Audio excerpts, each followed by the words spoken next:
मैं शालिनी पांडे स्वागत करती हूँ आपके अपने YouTube channel Shalini beyond study पे। आज बात कर रहे होंगे यूनिट 5.3 जो कि हमारा है principle of calcula based on UDL, multiple means of engagement, representation and expression.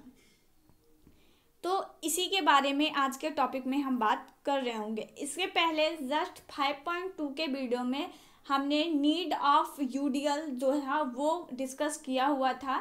उसमें एक और टॉपिक दिया था, वो था principle of calcula based on UDL, जो कि आपके 5.3 में सेम यही टॉपिक दिया गया है। बस वहाँ पे आपको इंट्रोडक्शन जानना था, मतलब थोड़ा सा बहुत ही कम वहाँ पे जानना था आपको, और यहाँ पे आपको इसको डिटेल में जानना है।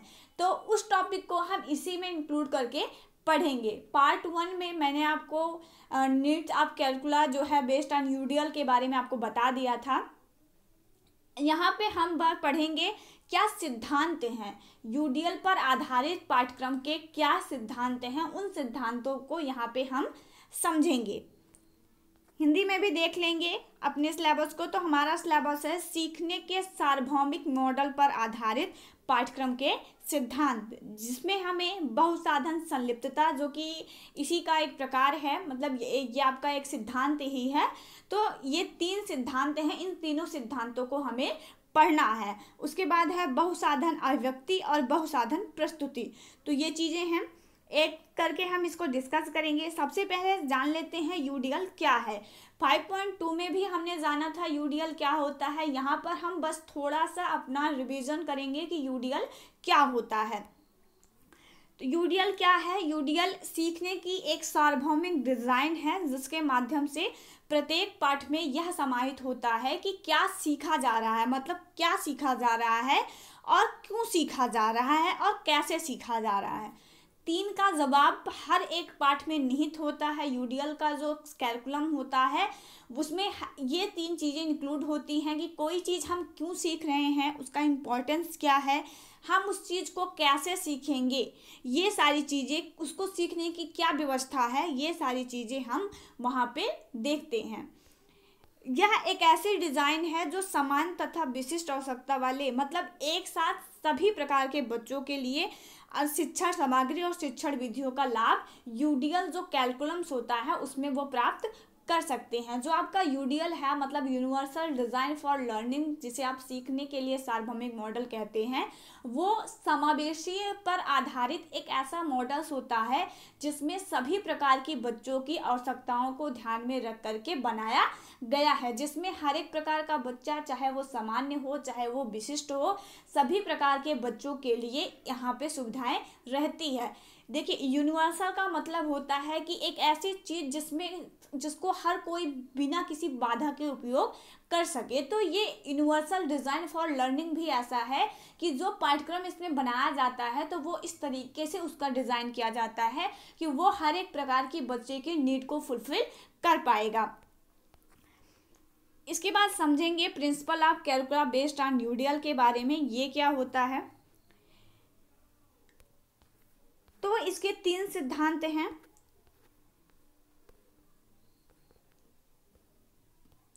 पहला है आपका एंगेजमेंट, दूसरा है एक्सप्रेशन और तीसरा है रिप्रेजेंटेशन। एक एक करके हम सभी को समझेंगे। यूडीएल के ये 3 सिद्धांत होते हैं और तीनों को हम एक एक करके समझ रहे होंगे।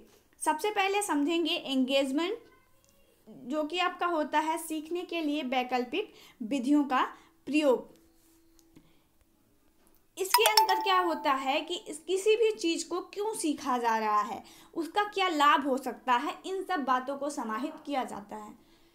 जो आपका एंगेजमेंट होता है, मतलब सीखने के लिए जो ये वैकल्पिक विधियां हैं, इसमें बच्चों को पहली बात तो इन्वॉल्व किया जाता है, उनको एक्टिविटी में इन्वॉल्व करने के लिए प्रेरित किया जाता है, उनको समझाया जाता है कि हम कोई चीज़ सीख रहे हैं तो हम क्यों सीख रहे हैं, अगर हम इस चीज़ को सीखेंगे तो उसका लाभ क्या होगा। इन सब बातों को बच्चों को अच्छे से समझाया जाता है। जैसे एग्जाम्पल के तौर पे बताएं कि जब आप अपना लेसन प्लान बनाते हैं तो सबसे पहले आप क्या करते हैं, सबसे पहले आप क्लासरूम में जाते हैं तो बच्चों का ध्यान अपनी तरफ आकर्षित करने के लिए कुछ एक्टिविटियां करते हैं, ठीक है, तो वही है आपका, वही दिया गया है। एंगेजमेंट का मतलब ये होता है कि हम बच्चे को ये चीज़ें बताएंगे कि आज हम जो कुछ भी सीख रहे हैं वो हम क्यों सीख रहे हैं, आगे चल के उसका क्या लाभ हो सकता है। बच्चे को अपनी तरफ आकर्षित करने के लिए हम बच्चे से बात करके बच्चे को हर एक चीज़ के बारे में बताएंगे ताकि बच्चा उस चीज़ को सीखने के लिए प्रेरित हो जाए।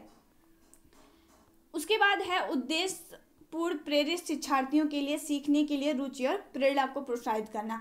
जैसे कि मैंने आपको बताया कि हम बच्चे को जो है बच्चे में इंटरेस्ट पैदा करेंगे कि बच्चा हमारी तरफ देखे, हमारी बात को सुने और बच्चा जो कुछ भी उसे सिखाया जा रहा है वो समझ पाए कि वो उसे क्यों सिखाया जा रहा है, उसका क्या उपयोग होगा।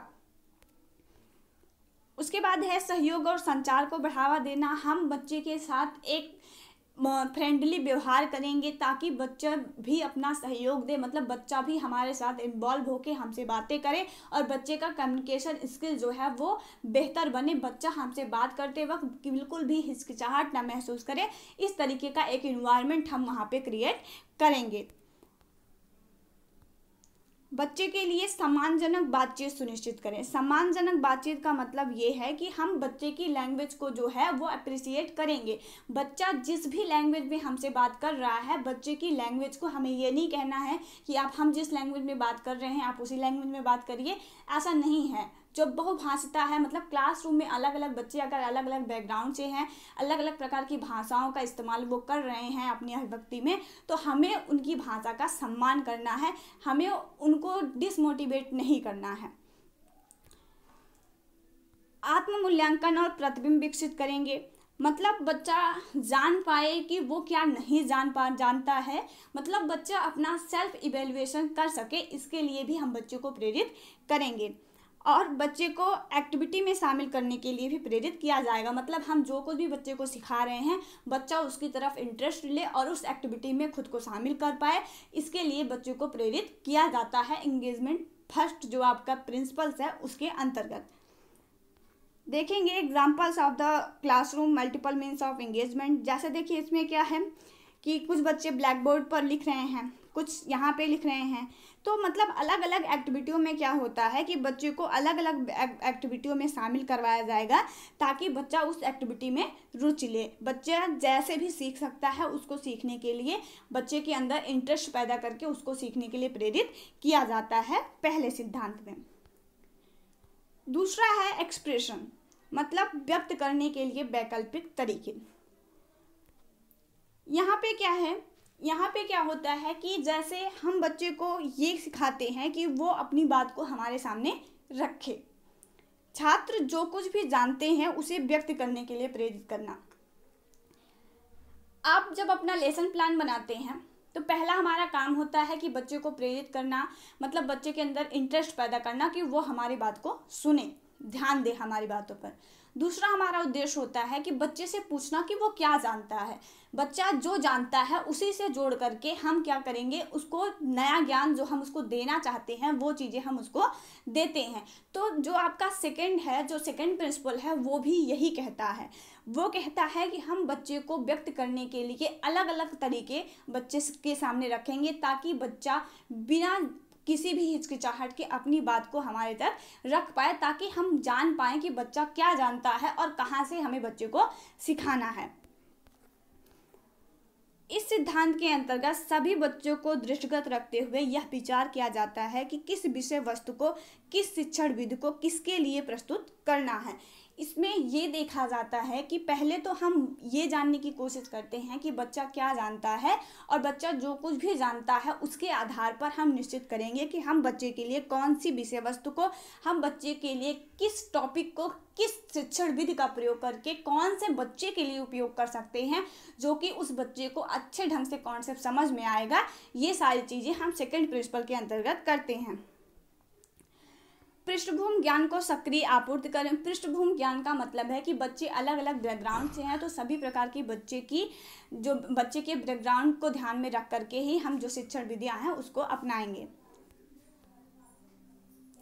सामान्यीकरण को अधिकतम करें। सामान्यीकरण को अधिकतम करने का मतलब ये है कि बच्चे के पूर्व ज्ञान से ही जोड़ करके हम बच्चे को कोई नया ज्ञान देंगे, मतलब बच्चा जो कुछ भी जानता है उसी से जोड़ करके हम बच्चे को कुछ नई चीज़ों को सिखाएंगे। उसके बाद है सभी भाषाओं में समझ को बढ़ावा दें। हम बच्चे की हर एक बच्चे में जो इंडिविजुअल डिफरेंस है उसको ध्यान में रख करके ही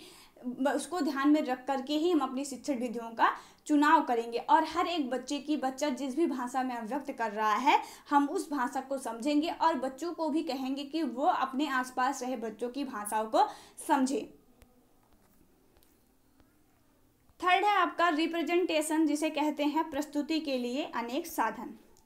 देखिए, तीनों जो आपके सिद्धांत दिए हैं वो आप अपने लेसन प्लान से जोड़ करके समझेंगे तो बहुत ही अच्छे से समझ जाएंगे। जब आपके लेसन प्लान को आपको एज अ टीचर जो है आप उसको प्रेजेंट करते हैं बच्चों के सामने, तो उसमें क्या होता है, सबसे पहले हम क्लासरूम में इंटर करते हैं, बच्चों के सामने अपनी बात रखते हैं, बच्चों के अंदर अपने विषय वस्तु के प्रति इंटरेस्ट पैदा करते हैं, उसको समझाते हैं कि आज हम जो कुछ भी सिखा रहे हैं वो हम क्यों सिखा रहे हैं। ठीक है, तो वो हमारा पहला हो जाता है इंगेजमेंट।